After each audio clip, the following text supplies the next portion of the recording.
Frank Sinatra, and Rihanna. What do all these artists have in common? None of them actually write their own music. You see, surprisingly, a majority of pop artists in the industry don't write their own music. For example, Michael Jackson, while he did write a majority of his songs, his most famous one, Thriller, wasn't even written by him.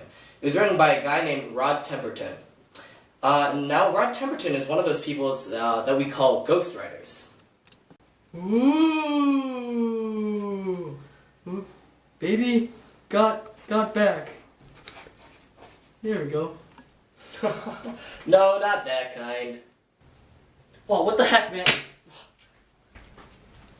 A ghostwriter is a person who writes his own songs, novels, etc., but actually gives credit to another person. One of these people you might not know is Max Martin. However, you probably know some of his songs.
Yeah, he's pretty amazing. He actually holds the third most #1 pop singles, only behind John Lennon and Paul McCartney.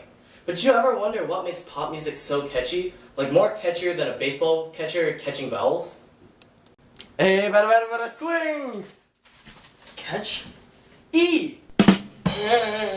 Anyway, there's a certain science to it, and my friend Vitang and I are here to teach you. Based on an fMRI study in 2011, we know that the emotional centers of the brain, like the reward centers, are super active when people hear songs they've heard before. In fact, they're actually more active than if you hear a completely new song that fits your musical taste more. A little more active than me!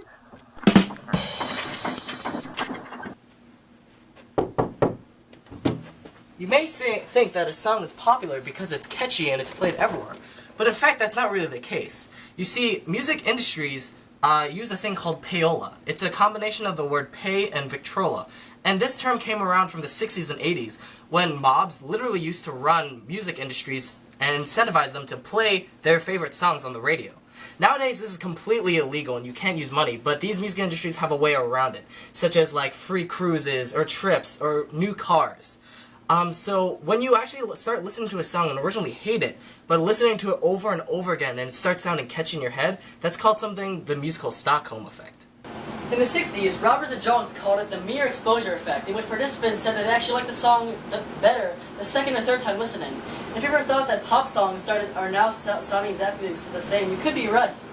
There's some research that shows that songs these days are actually less diverse in terms of sounds, rhythms, and melodies used. And if you ever want to check out something really cool, there is a song called 4 Chords by The Axis of Awesome, in which they demonstrate how 4 chords can actually make up the majority of all pop songs these days. It's pretty cool.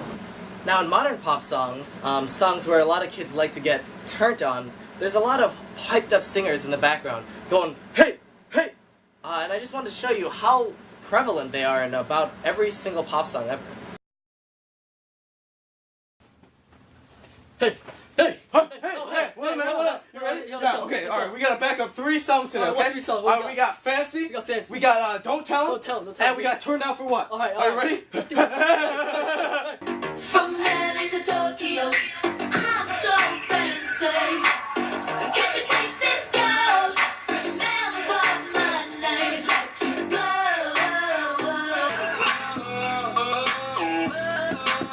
Turn down for what?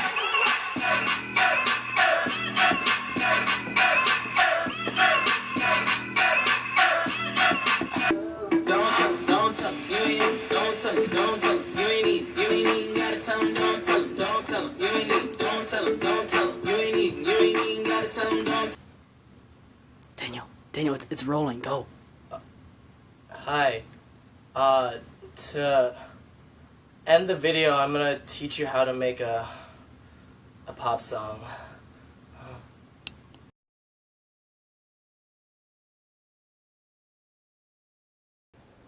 The first thing you need is a beat.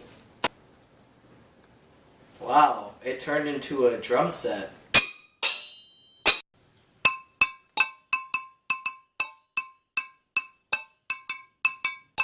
The second step is the piano.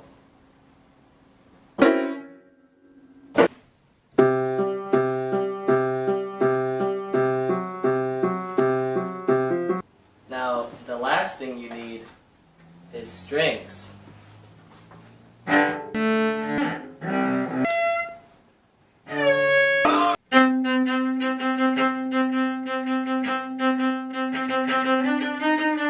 Great, you have all the steps to make a pop song.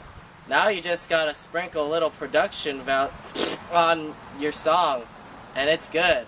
My name is Daniel O, and I'm here to say the problems and issues of my Memorial Day. I woke up, ate breakfast, and went to poop.